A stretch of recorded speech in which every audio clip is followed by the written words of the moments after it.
নির্বাচন মানেই তো হচ্ছে নিজেদের মধ্যে প্রতিযোগিতা থাকবে। প্রতিযোগিতা হলেই একটু বিভেদ, একটু উষ্ণ সম্পর্ক তো তৈরি হয়। কিন্তু সেটা যদি আবার বিরোধের জায়গা থেকে যদি সেটা সংঘাতের জায়গায় যায় তাহলে সেটা সমস্যা হয়। এটা আমাদের দেশে নির্বাচনী সংঘাত একটা কমন জিনিস, অতীতে যেটা হয়েছে।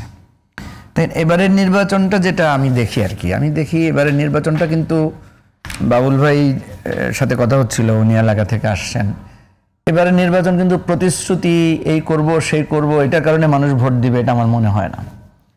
কারণ একটা মানসিক ভোটাভুটি মানুষের মধ্যে হয়ে গেছে।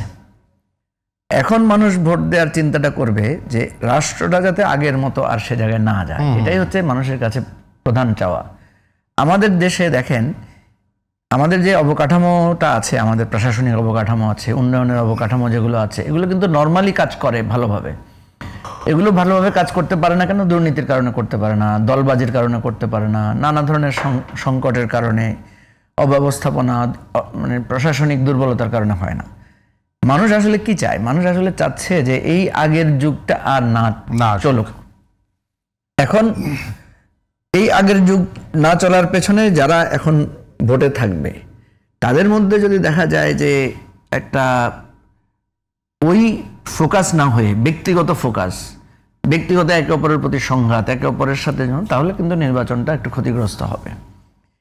এটা সত্য যে আইনশৃঙ্খলা পরিস্থিতি এখন যে পর্যায়ে আছে, আইনশৃঙ্খলা বাহিনীর যে স্ট্যাটাস আছে, এটা কিন্তু খুব বেশি আর উন্নতি হবে না, এবং এটার উপরে নির্ভর করে নির্বাচনও পরিচালনা করা যাবে না। নির্বাচন পরিচালনা করার জন্য আমাদেরকে একটা সমঝোতায় আসতে হবে।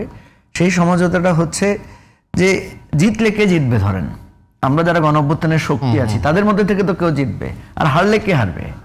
এই গণ অভ্যুত্থানে যারা ছিল তাদের মধ্যেই তো কেউ হারবে।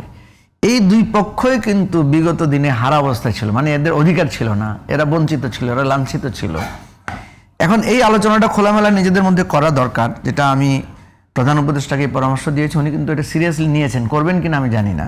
সেটা হচ্ছে এই পক্ষগুলোকে নিয়ে বসা, যে দেখেন আপনারাই বঞ্চিত ছিলেন, আপনারাই ক্ষতিগ্রস্ত ছিলেন, এখন আপনারাই নির্বাচন করছেন। এটা সত্য যে উপদেষ্টা তো একাধিকবার বসেছেনও। হ্যাঁ, নির্বাচন কিছু সংকট যখন হয়েছে, নির্বাচন নিয়ে হয়তো বসেন নাই, হয়তো বসবেন সামনে। একটা কথা বারবার আসছে কথায় যে আওয়ামী লীগ নাই বা জাতীয় পার্টি যদি না থাকে ইলেকশন কেমন হবে। হ্যাঁ, নিঃসন্দেহে ইলেকশন কিছুটা তো ক্ষতিগ্রস্ত হবে, ইলেকশন কিছুটা তো ছন্দপতন হবে, কিন্তু আমাদের করণীয় কি আছে, আমাদের উপায় কি আছে বলেন? আপনি দেখেন আওয়ামী লীগ নাই কেন যদি প্রশ্ন হয়, বা জাতীয় পার্টি তার যে স্বাভাবিক রাজনীতি সে করতে পারছে না কেন? তাদের কারণে করতে পারছে না, তাদের ভুলের জন্য করতে পারছে না, তাই না? আপনি ধরেন আমার বাড়ি থেকে চুরি করে বা আপনি আমার বাড়িতে আগুন লাগিয়ে দিয়ে আমার বাড়ি ধ্বংস করে আপনি পালিয়ে গেলেন। এখন যদি কেউ প্রশ্ন করে যে বিজন আজকে নাই কেন এখানে, এটা কি আমাদের দোষ? তো এই জায়গাটা আমাদেরকে মেনে নেওয়া ছাড়া, এটা বাস্তবতাকে স্বীকার করা ছাড়া কিছু করার নাই। বাবুল ভাই যেটি একটু বলছিল, আপনি যদি একটু টাচ করে যান, সেটি হলো যে নির্বাচন, আমাদের দেশের নির্বাচন বিশেষ করে আমাদের শুধুমাত্র রাজনৈতিক বল দেশের অভ্যন্তরের বিষয় জড়িত থাকে তা তো নয়, দেশের বাইরের বিষয় অনেক জড়িত থাকে, সেটা এখন সাধারণ মানুষও বুঝতে পারে।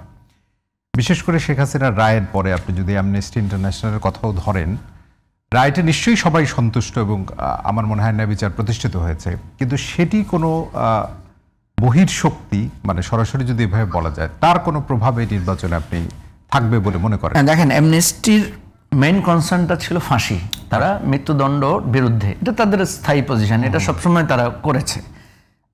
আমাদের দেশের প্রেক্ষাপটে, শুধু আমাদের দেশ না, পৃথিবীর বহু দেশে আছে ফাঁসি কার্যকর আছে, ফাঁসি সর্বোচ্চ শাস্তি হিসেবে ফাঁসি আছে পৃথিবীর। অ্যামনেস্টি ইন্টারন্যাশনাল সম্ভবত সব ব্যাপারেই করে, পৃথিবীর যেখানেই ধরেন মৃত্যুদণ্ড হয় তারা এটার ব্যাপারে তাদের মানে এক ধরনের কনসার্ন তারা শো করে।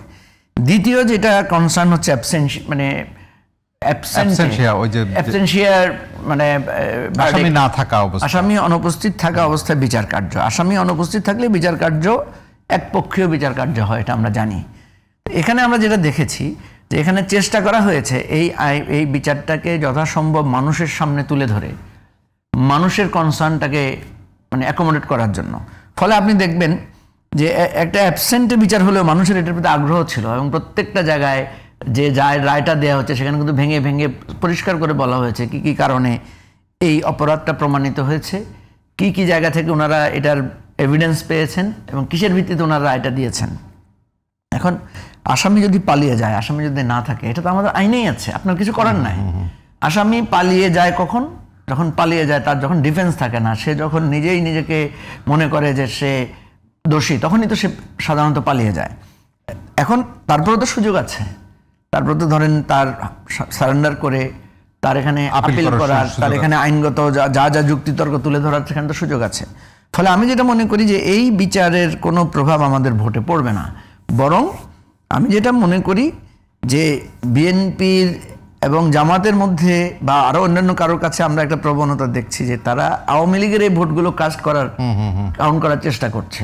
তো এখানে যদি তারা সফল হয়, এটা আমি মনে করি নির্বাচনের এক একজনের এক এক কৌশল আছে, এখানে যদি সফল হয় তাহলে দেখবেন যে আওয়ামী লীগ যে এই নির্বাচন বর্জন করার কথা বলছে, তাহলে অনেক ক্ষেত্রে তাদের ভোটাররা এখানে বর্জন করবে না, তারা কোনো না কোনোভাবে এই নির্বাচনে যুক্ত হবে।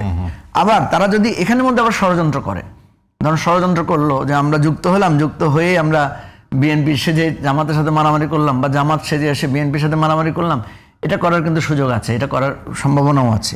তো এই জায়গায় নিশ্চয়ই দলগুলো সতর্ক থাকবে।